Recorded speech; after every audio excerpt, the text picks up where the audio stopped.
Hello dear friends, आप देख रहे हैं नाइन्थ क्लास का मैथमेटिक्स का सेट 3 का कंप्लीट सॉल्यूशन दिसंबर माह का। तो चलिए स्टार्ट करते हैं। इसका इंग्लिश मीडियम और हिंदी मीडियम दोनों ही मीडियम में आपको मैं सॉल्यूशन दूंगा, ताकि इंग्लिश मीडियम के भी दिक्कत ना हो और हिंदी मीडियम को भी दिक्कत ना हो, और दोनों को अच्छी तरह समझ में आ जाएगा, क्योंकि हिंदी और इंग्लिश में दोनों में लिखा हुआ मिलेगा आपको। पहले क्वेश्चन से स्टार्ट करते हैं। पहला क्वेश्चन है मूल बिंदु के निर्देशांक, यानी कि कोऑर्डिनेट ऑफ ओरिजिन। ओरिजिन जो होता है आपका, वो होता है जहाँ पे हमारी दोनों रेखाएं एक्स एक्सिस और वाई एक्सिस कटती हैं, और इस पॉइंट को हम मूल बिंदु यानी कि ओरिजिन बोलते हैं। और यहाँ पे निर्देशांक हमेशा 0 0 होते हैं, ठीक है। तो यहाँ पे सी ऑप्शन आपका करेक्ट हो जाएगा। आगे बढ़ते हैं नेक्स्ट क्वेश्चन की तरफ। क्वेश्चन नंबर 2 में आपसे पूछा गया है, निम्नलिखित में से किस कोण पर प्रकार की सहायता से निर्माण संभव नहीं है, यानी कि which of the following angle is not possible to construct with the help of the compass. तो कंपास से देखिए, सारे के सारे 15 डिग्री वाले जो 15 की टेबल होती है, 15 दूनी 30, 15 तियाँ 45, 15 चौको 60, 15 पंजे 75, 15 छिक 90, ऐसे करके 15 वन जा 15, 15 टू 30, और 15 थ्री जा 45, 6 40, 15 फोर जा 60, और 15 फाइव जा आपका 75, और फिर आपका 90, इस तरह से आता है 15 की टेबल में। तो जो भी 15 के टेबल में आपके एंगल्स होते हैं वो आपके सारे के सारे डिवाइडर से बनाए जा सकते हैं, लेकिन जो टेबल उसमें नहीं आती है उसको नहीं बना सकते। तो 70 degree is the right answer. उसके बाद नेक्स्ट जो क्वेश्चन है आपका, इसमें पूछा गया, दो वृत्त सर्वांग सम होते हैं यदि उनकी डैश बराबर हो, तो उनके रेडियस, यानी कि two circles are congruent if their radius are equal. तो यहाँ पर आपका ए ऑप्शन करेक्ट हो जाएगा। आगे बढ़ते हैं 4 नंबर क्वेश्चन पे। बिंदु -3 और 5 में भुज का मान होगा, the value of F C का इन पॉइंट -3 एंड 5 इज। तो आपका एफ सी का होता है एक्स एक्सिस और वाई होता है आपका ऑर्डिनेट, ठीक है। तो ये चीज़ आपको ध्यान रखनी है। आपका ऑर्डिनेट जो होता है वो क्या होता है, आपका वाई एक्सिस होती है, ठीक है, ये ध्यान रखना है। अब आगे बढ़ते हैं नेक्स्ट क्वेश्चन पे। नेक्स्ट जो क्वेश्चन है पाँचवें क्वेश्चन में आपसे पूछा गया है, संपूर्ण वृत्त की लंबाई को उसकी खालिस्तान कहा जाता है। तो देखिए ये आपका कोई धागा है ना। इस धागे की टोटल लंबाई जो है ना, अगर हम वैसे कहें तो धागा तो लंबा है, ठीक है, लेकिन इस धागे को मोड़ूँ, आपके हाथ में अगर धागा लोगे तो धागा मोड़ सकते हो। तो धागे को मोड़ करके आप इस तरह का सर्कल भी बना सकते हो। और ये जो सर्कल बनाए, ये इसकी टोटल बाहर बाहर ये लंबाई है ना, पूरे धागे की लंबाई थी। और इसको हम बाहर वाले जो पार्ट है इसको क्या बोलते हैं, हम सरकमफेरेंस बोलते हैं। क्या बोलते हैं, सरकमफेरेंस, यानी परिधि। तो हमारा बी ऑप्शन करेक्ट हो जाएगा। आप समझ में आ गया होगा आपको। आगे बढ़ते हैं 6 नंबर क्वेश्चन पे। आपका मैंने साइंस का, एसएसटी का, और कंप्यूटर साइंस का, और एक और फिजिकल एजुकेशन का करवा दिया है। मैथ्स का आप देख रहे हैं, इंग्लिश का करवा दिया है मैंने, हिंदी का करवा दिया है। यही सारे आपके 1 2 3 4 5 6 सब्जेक्ट आपके करवा दिए हैं। और भी अगर आप सब्जेक्ट चाहते हैं सॉल्व करवाना, तो आप 8469022568 इस व्हाट्सएप नंबर पे आप अपना क्वेश्चन पेपर बिल्कुल साफ साफ भेजेंगे, तो ही उसका सॉल्यूशन बनाया जाएगा। ख़राब पेपर होगा, पेपर दिखने लायक नहीं होगा, पेपर पढ़ने लायक नहीं होगा, तो उसके सॉल्यूशंस नहीं बनाए जाएंगे। और इस नंबर पे केवल और केवल पैसे में आप कोई भी एक्स्ट्रा मैसेज ना करें, कोई रिप्लाई नहीं मिलेगा। ओनली केवल और केवल आप इस पे अपना क्वेश्चन पेपर जो सॉल्व करवाना चाहते हैं उसको सेंड कर दे, फोटो बना के या फिर पीडीएफ बना के, जैसी मर्जी आपकी वैसे। अगले क्वेश्चन की बात करते हैं। नेक्स्ट जो 6 नंबर क्वेश्चन है, यदि किसी बिंदु की कोटि, यानी कि आपको क्या दे दिया, कोटि दे दिया, आपको ऑर्डिनेट दे दिया ना, ऑर्डिनेट ए 8 है, तो वह बिंदु वाई अक्ष पर स्थित है, तो बिंदु जो है वो कैसी होगी, the point whose ordinate is 8 and lies on Y axis. यानी कि ये आपका बिंदु है, ये वाई एक्सिस है, इस पर कोई 8 पॉइंट जो 8 लाई कर रहा है, तो यहाँ पर जो है आपको बताना है कि पॉइंट क्या होगा। तो ये पॉइंट क्या होगा, 0,8, 0,8, क्योंकि यहाँ पर 8 ही दे रखा है, बाकी एक्स एक्सिस पे कहाँ पे है हमें पता नहीं है। तो एक्स एक्सिस पे हम पॉइंट 0 मानते हैं। जब भी हमारे को कोई एक दिया हो, अगर वाई दिया है तो हमारे पास एक्स ऑटोमेटिक 0 होगा, अगर एक्स दिया है तो हमारे को वाई पूछ रहा है तो वाई इक्वल्स टू 0 होगा। तो ये चीज़ ध्यान रखना, कभी भी अगर आपको एक चीज़ दी हो और दूसरा पूछ रहा हो तो वो ऑटोमेटिक 0 होगा, क्योंकि यहाँ पर आपका जब एक्स एक्सिस और वाई एक्सिस पे पूछेगा तब। हाँ, निकालने को बोलेगा तो उसके फॉर्मूलों के लिए आपके कोऑर्डिनेट्स होते हैं, वो अलग चीज़ है। लेकिन आपका केवल सिंगल दिया होगा कि 7 है, एक्स 7 है, तो बताओ वाई क्या होगा, तो वाई 0 होगा, ठीक है।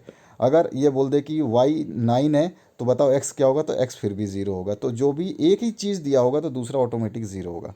तो यहाँ पर मैंने लिख दिया यहाँ पे ये 0 होगा, तो वो बिंदु क्या होगी, 0 होगी। या फिर उस बिंदु को हम बता सकते हैं, और वो बिंदु 0 होगी तो ऑब्वियस सी बात है हम कोऑर्डिनेट्स बना सकते हैं। तो एक्स कितना हो गया, 0, और वाई हमको दे रखा है 8, तो हमारे पास जो कोऑर्डिनेट्स आ जाएंगे 0,8। समझ में आ गया। आगे बढ़ते हैं नेक्स्ट क्वेश्चन पे।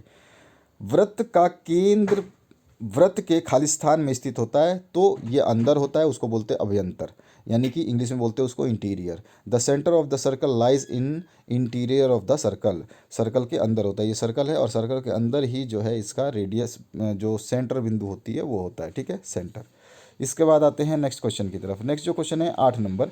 एक समकोण त्रिभुज के दो कोण समान हैं, समान माप के हैं तो त्रिभुज के तीनों कोण होंगे। देखो एक समकोण है और दो समान हैं, यानी कि समकोण मतलब 90 डिग्री है, ठीक है, एक एंगल राइट एंगल है और दो इक्वल हैं। और दो इक्वल हैं तो अगर मान लो एक एक्स होगा तो दूसरा भी ऑटोमेटिक एक्स होगा, यही चीज़ हमें पता है। तो दोनों इक्वल है तो बस हमें इसको सॉल्व करके मैंने बता दिया। डायरेक्ट भी लिख सकता था कि 45 और 45 इसका आंसर होगा, और एक 90 तो दे ही रखा है जो आपका राइट एंगल है। तो ये आपके तीन एंगल होंगे 90, 45, 45। और इसको निकालने का तरीका बता देता हूँ, इस तरह से है। By the angle sum property हम जानते हैं कि तीनों एंगल का योग जो है 180 डिग्री होता है। अकॉर्डिंग टू द क्वेश्चन में दिया गया है एक एंगल राइट एंगल है और दो इक्वल हैं, यानी कि एक 90 डिग्री है और दो को एक्स मान लेता हूँ, और तीनों का योग कितना होता है, तीनों का टोटल होता है 180। तो अब इसको अब जोड़ करके इसको हमने बना लिया है इक्वेशन। तो यहाँ पे आ जाएगा 2x बराबर हो जाएगा, यहाँ से 180 तो है ही, इस 90 को इधर ले जाएंगे तो 180 माइनस 90 हो जाएगा, और 90 माइनस करोगे तो फिर 90 बचेगा, 2x बराबर 90। तो यहाँ से x की वैल्यू निकाल देंगे, 90/2 कर देंगे तो x बराबर 45। यानी कि हमारे पास x दो बार है तो दो एंगल हमारे 45 के हो गए और एक एंगल हमारा 90 डिग्री का होगा। So the three angles are 90, 45 and 45। इसी को मैंने हिंदी में लिख दिया, जो हिंदी मीडियम के स्टूडेंट हैं वो हिंदी में भी अपना सॉल्यूशन कर सकते हैं। हम जानते हैं कि त्रिभुज के तीनों कोणों का योग 180 डिग्री होता है। प्रश्न के अनुसार एक कोण समकोण है और अन्य दो समान, अतः 90 प्लस एक्स बराबर 180, क्योंकि तीनों कोणों का योग 180 होता है और दो कोण समान है। दो कोण समान है तो हमारा दोनों सोन, अगर एक आपका एक्स है तो दूसरा भी एक्स होगा, अगर समान है तो दोनों समान है और एक 90 डिग्री है। और इसके बाद में वही 2x बराबर 180 माइनस 90, इधर ले जाएंगे 90 को, तो 2x इक्वल्स टू 90 और x बराबर 90/2, x बराबर 45। तो एक x बराबर 45 तो दूसरा x भी 45 होगा, तो एक 90, एक 45, एक 45 होंगे, ठीक है। यहाँ पर आते हैं क्वेश्चन नंबर 9 पे। एक वृत्त में समान लंबाई की परिमित जीवाएँ होती हैं तो ये फॉल्स है। ये circle has finite number of equal codes, तो ये आपका सर्कल है, इसमें ये कोड खींचा और यहाँ पे एक ये कोड खींचा, एक यहाँ पे ये कोड खींचा, एक यहाँ पे ये कोड खींचा, तो ये सारे कोड्स इक्वल नहीं होंगे। तो यहाँ पर क्या हो जाएगा, सिंपल कि ये फॉल्स हो जाएगा, असत्य है ये। एक वृत्त में समान लंबाई की परिमित जीवाएँ नहीं होती हैं। A circle has finite numbers of equal chords is false. अब आते हैं 10वें नंबर क्वेश्चन पे। 10वां नंबर क्वेश्चन बहुत ही अच्छा है और इसको मैंने ग्राफ में बता दिया ताकि आपका सारा कन्फ्यूज़न इस वीडियो में कंप्लीट हो जाए। किस चतुर्थांश में या किस अक्ष पर बिंदु ये स्थित हैं, यानी कि इन विच क्वाड्रेंट और which axis do each of the point are lies. तो यहाँ पे 4 पॉइंट दिए, 1 2 3 4, और चारों को मैंने लाई करके दिखाया है ग्राफ में, तो इससे ज़्यादा समझ में आएगा आपको। मैं डायरेक्ट भी लिख सकता था कि कौन सा पॉइंट कौन सा आएगा। देखिए यहाँ पे ग्राफ है, इस ग्राफ में हमने 1 2 3 4 1 2 3 4 कर दिया। इधर आपका एक्स एक्सिस पॉजिटिव होता है, इधर आपका वाई एक्सिस नेगेटिव होता है, यानी इसमें आपका जो है एक्स भी प्लस होता है और वाई भी प्लस होता है, ठीक है। यहाँ पर आपका है जो एक्स माइनस होता है और वाई प्लस होता है, इसमें आपका एक्स भी माइनस होता है, वाई भी माइनस होता है, और इसमें आपका वाई माइनस होता है और एक्स जो है प्लस होता है, ठीक है। तो यहाँ पर इस तरह से हो गया। अब देखिए यहाँ पर जो मैंने बिंदुएं बताई हैं, अब आपका जो पूछा है बिंदुएं दे रखी है, एक तो -2 और 4, देखिए माइनस और प्लस, ये माइनस है एक प्लस का है, तो माइनस और प्लस इसमें आता है। तो ये सेकंड आपका क्वाड्रेंट जो है दूसरे चतुर्थांश में, फर्स्ट ये होता है, सेकंड ये, फर्स्ट ये है, सेकंड ये है, थर्ड ये है, फोर्थ ये है। इस तरह से एंटी क्लॉकवाइज हम चलते हैं, ठीक है। अब हम देखते हैं इसमें हमारा आंसर क्या क्या हो जाएगा। तो हम सारे पॉइंट्स को लाई कर देंगे। हमारे पास पॉइंट्स जो दे रखे हैं देख सकते हैं यहाँ पर, ये सारे पॉइंट्स हैं, उन्हीं पॉइंट्स को यहाँ पे लिखा गया है, तो देख लीजिए। पहला जो है अगर हम किसी पॉइंट को भी डालते हैं तो देखिए -2 और 4 है, तो मैंने बताया कि माइनस वाले जो चिन्ह है, देखिए यहाँ पे माइनस लिखा है ना, तो इस वाला इधर प्लस लिखा है, तो ये माइनस प्लस वाला ये हो गया, ठीक है। ये दोनों प्लस प्लस वाले हो गए, और ये दोनों देखिए ये प्लस का है और इधर ये माइनस के हैं, तो ये माइनस प्लस हो गया। ये वाई वाला है, ये एक्स वाला है, इधर ये वाई वाला है, ये एक्स वाला है, ठीक है। ये भी माइनस है, इधर भी माइनस है। तो आपको मैंने समझा दिया था कि ये दोनों इधर सारा प्लस होगा, ठीक है, प्लस प्लस आएगा। इधर आपका x देखिए माइनस में है, इधर x माइनस में, तो ये माइनस एक्स, और इधर y प्लस में है तो ये y प्लस में, इधर नीचे y माइनस में है और x जो है ये भी माइनस में है, तो ये दोनों माइनस में। इधर आपका x प्लस में है, ये वाले x है, और नीचे है आपका y, तो y पहले x आएगा फिर y आएगा, तो यहाँ पर ये माइनस में है। तो इस तरह से आपको ये बिंदु दिखा देनी है। मैंने बिंदु दिखा दी है, मतलब दिखानी नहीं है, आपको दिखाया है मैंने। आप डायरेक्ट लिख सकते हैं कि पॉइंट ये इसमें लाई करेगा। तो पॉइंट -2 और 4 है, तो लाई करेगा वो सेकंड क्वाड्रेंट में, यानी बिंदु -4 दूसरे चतुर्थांश में है। और बिंदु -1 और 0 0 है, तो 0 है तो ये आपका, देखिए मैंने अभी बताया था आपको, जब ऑटोमेटिक कोई 0 होगा तो दूसरा पॉइंट ऑटोमेटिक कहीं लाई करेगा। तो अगर y 0 है तो x का मान आएगा, और देखिए y 0 था तो x का मान निकलेगा, और x अगर आपके पास 0 है तो y की वैल्यू निकल जाएगी। यही चीज़ हमने ऊपर भी देखी थी। तो यहाँ पर आप देखेंगे कि ये वाला पॉइंट जो है -1 और 0, तो -1 कहाँ पे है, -1 x की वैल्यू है, तो x का -1 कहाँ है, ये रहा। और यहाँ पे 0 है y, तो y का 0 ये रहा। ठीक है, तो 0 और कोमा -1 यहीं पर आएगा, इसी जगह पे। ठीक है, यहाँ पर y 0 है आपका, y ऊपर जाएगा या नीचे जाएगा, तो y ऊपर नीचे कहीं नहीं जा रहा, तो इस अक्ष पर इस पूरे लाइन पे y 0 है। अब समझ में आ गया आपको, इस पूरे लाइन पे y 0 है, और इस पूरे लाइन पे x 0 है, पूरे लाइन पे। तो यहाँ पर हमारा इस तरह से ये इसका ये हो गया आपका ऋणात्मक है, x पर स्थित है। ठीक है, ये x पर आएगा। और ये वाला 3 और -1 जो है ये आपका, देखिए इसमें एक आपका y जो है माइनस में है, और -y इस वाले कोऑर्डिनेट में होता है, तो ये आपका चतुर्थ में आ गया, और ये वाला आपका बिंदु जो है थर्ड में आ गया। तो ये वाला पॉइंट थर्ड में लाई करेगा, ये वाला पॉइंट आपका x एक्सिस पे, ये वाला पॉइंट आपका फोर्थ में, और जो दूसरा पॉइंट दिया गया है ये सेकंड में। इस तरह से ये ग्राफ के थ्रू मैंने आपको बता दिया है। आप चाहे तो इस तरह से भी देख सकते हैं। ये लीजिए, आपके लिए ग्राफ थोड़ा छोटा कर दिया ताकि आपको सारा दिखाई दे एक साथ में। तो ये है आपका सॉल्यूशन। आगे बढ़ते हैं नेक्स्ट क्वेश्चन की तरफ। नेक्स्ट जो क्वेश्चन है इसमें पूछा गया आपसे, प्रकार की सहायता से एक अधिक कोण की रचना कीजिए। अधिक कोण जो 90 डिग्री से ज़्यादा हो, तो कोई भी कोण बना सकते हैं। 105 का बना सकते हैं, 120 का, 135 का, 150 का, कोई भी। तो मैंने 120 का कंस्ट्रक्ट करके दिखाया है आपको। तो यहाँ पे इंग्लिश में और हिंदी में स्टेप्स लिख दिए हैं, तो इसको आपको स्टेप्स ऑफ कंस्ट्रक्शन लिखना है। तो पहला कंस्ट्रक्शन, ड्रॉ ए रे ओ ए, ओ से लेकर ए तक एक रे ड्रॉ करेंगे। प्रकार का प्रयोग करते हुए 120 डिग्री का कोण बनाएंगे हम। तो निर्माण के चरण हैं, एक किरण ओ ए खींचिए। अब आगे बढ़ते हैं, इसके आगे किरण को देखते हैं क्या करना है।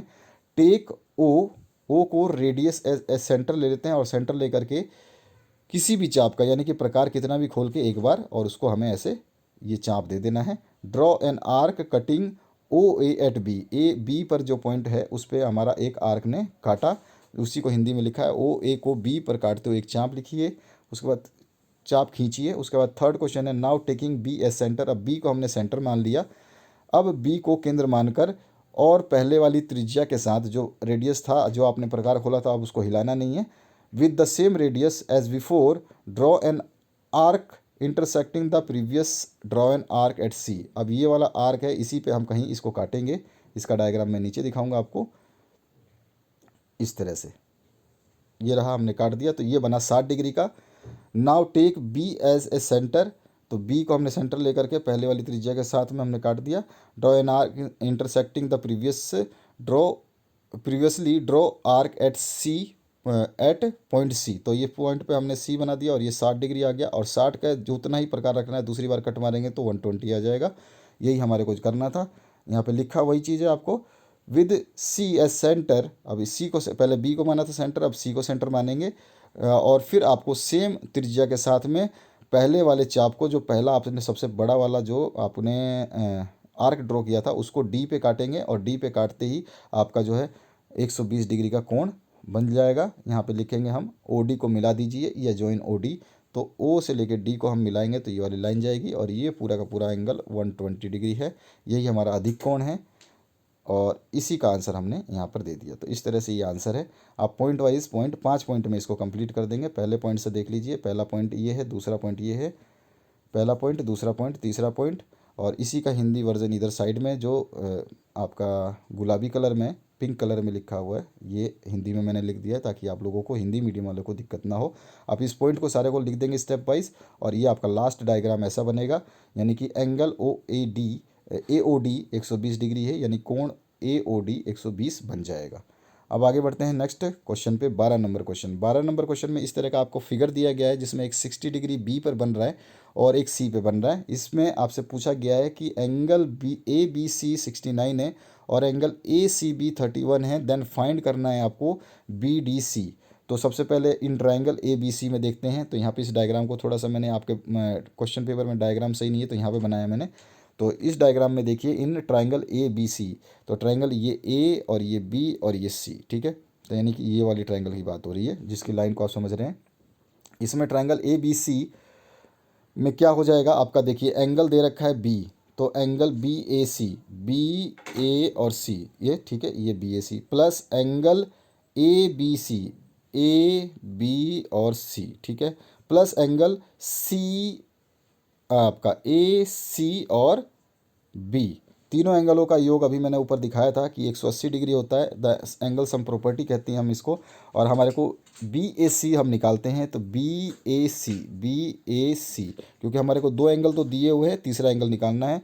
तो हम क्या करेंगे, सिंपली बी ए सी को एज इट इज छोड़ देंगे। हमारे को ए बी सी दे रखा है 69, ए सी बी दे रखा है 31 इजकल्स टू 180। इन दोनों को जोड़ेंगे तो हो जाएगा 100 और बी ए सी निकालेंगे तो 180 माइनस 100, तो हमारे पास आ जाएगा बी ए सी 80 डिग्री। और हमारे को पता है कि सेगमेंट के अंदर इस डायग्राम के हिसाब से अगर हम समझे तो पूरा का पूरा जो सेगमेंट है B A D C B, यानी कि बी ए डी सी और बी, ये पूरा का पूरा जो सेगमेंट है, इस सेगमेंट के अंदर एक चीज़ आपको दिखेगी क्या, कि आपका angle B D C and angle B A C are angles in the same segment, यानी कि एक ही सेगमेंट में ये एंगल है, इस ये सेगमेंट के अंदर अंदर एंगल है ये। और जो है आपका सर्कल की प्रॉपर्टी होती है angles in the same segment are equal होते हैं, यानी कि ए एंगल जितना होगा उतना ही आपका डी हो जाएगा। तो यहाँ पर हम निकाल देते हैं, सिंपली लिख देंगे सो दे मस्ट बी इक्वल, यानी एंगल बी ए सी जो है हमने जो निकाला वो एंगल बी डी सी के बराबर होगा, यानी कि बी डी सी का मान भी 180 डिग्री आएगा। तो यही हमारा आंसर, इसी तरह से हमें लिखना है, बहुत सिंपल है। और इसको हिंदी में भी मैंने लिख दिया है ताकि जो हिंदी मीडियम के स्टूडेंट हैं वो समझ जाएँ।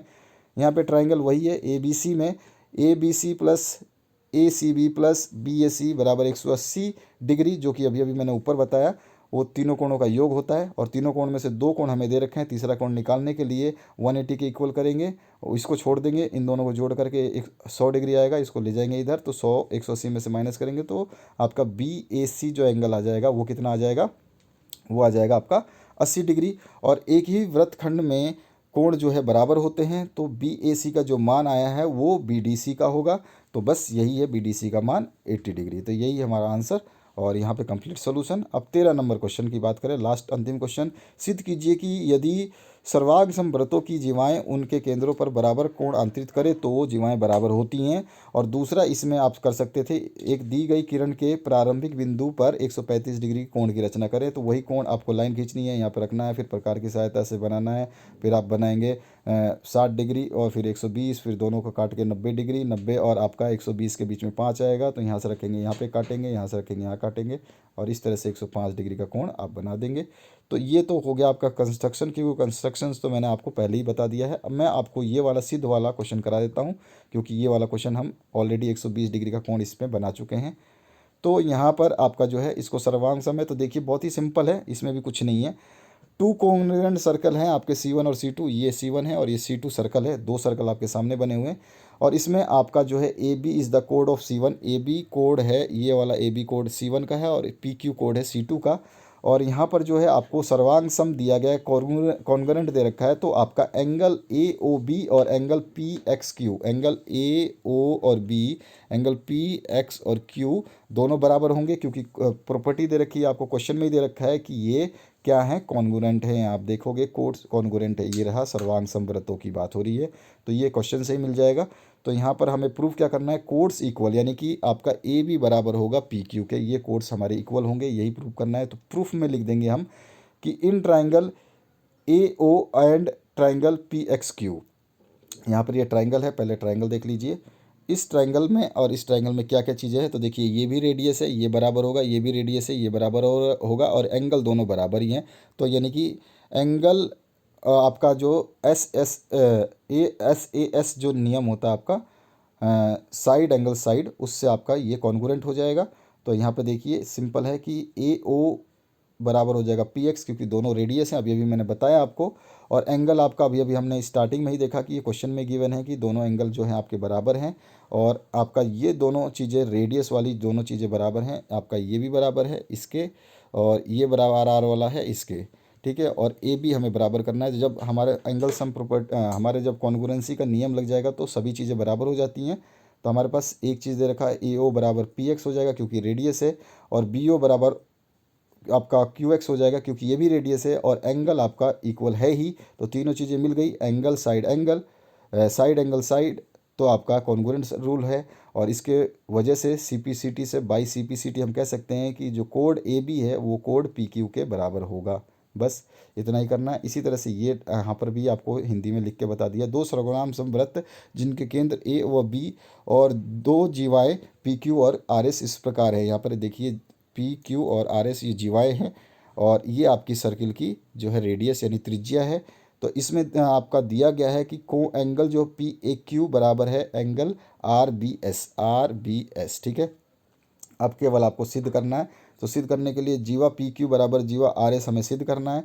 प्रमाण हमारा क्या है कि ट्राइंगल पी ए क्यू और आर बी एस में हम देखेंगे कि हमारा जो है पी और ए यानी ए पी बराबर होगा बी और आर के, यानी कि बी आर दोनों ही एक वृत्त की त्रिज्याएं हैं और दोनों सर्वांग सम हैं, इसीलिए दोनों की त्रिज्याएं बराबर होंगी। इसी तरह से आपका बी एस और ए क्यू बराबर होगा, तो ए क्यू और बी एस एक ही वृत्त की त्रिज्याएं हैं, ठीक है। या फिर आप इसको बोल सकते वृत्त की जीवाएँ लिखा है ना, तो ये त्रिज्याएँ लिख दोगे आप, जीवाएँ नहीं, यहाँ पे त्रिज्याएँ कर देना, यहाँ पे मिसप्रिंट है, इसको कर देना आप त्रिज्याएँ, ठीक है। एक ही वृत्त की त्रिज्याएँ हैं, यहाँ पे इसको आपको करना है त्रिज्याएँ, यहाँ पे लिख देता हूँ त्रिज्याएँ, एक ही वृत्त की त्रिज्याएँ हैं।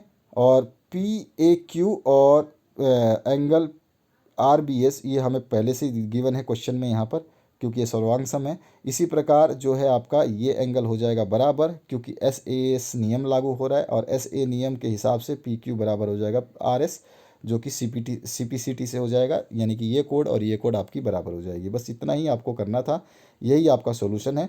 तो आशा करता हूँ इस वीडियो से आप लोगों को हेल्प मिलेगी, और आपके जितने भी सोल्यूशन से अपलोड किए गए हैं, जिसमें आपका कंप्यूटर साइंस है, एसएसटी है, आपका साइंस है, मैथमेटिक्स है, और उसके अलावा फिजिकल एजुकेशन है, हिंदी है और इंग्लिश है, ये सारे सब्जेक्ट्स आपके कंप्लीट करा दिए गए हैं कंप्लीट सोल्यूशन के साथ। उसको देख लीजिए। वीडियो की लिंक इसी वीडियो के डिस्क्रिप्शन बॉक्स में है। अगर आपको लिंक ना मिले तो आप कमेंट सेक्शन में कमेंट कर सकते हैं, आपको लिंक सेंड कर दी जाएगी, वहीं पर आप कमेंट में ही केवल लिंक सेंड करें। और व्हाट्सएप पे कोई भी एक्स्ट्रा मैसेज और कोई भी लिंक सेंड ना करें, ना ही कोई आप गुड आफ्टरनून गुड मॉर्निंग के मैसेज करें। केवल आप अपने क्वेश्चन पेपर भेजने के लिए उस नंबर का प्रयोग कर सकते हैं, चाहे आप पीडीएफ बना के भेजें या डायरेक्ट फ़ोटो खींच के भेजें। Thank you very much, have a good day.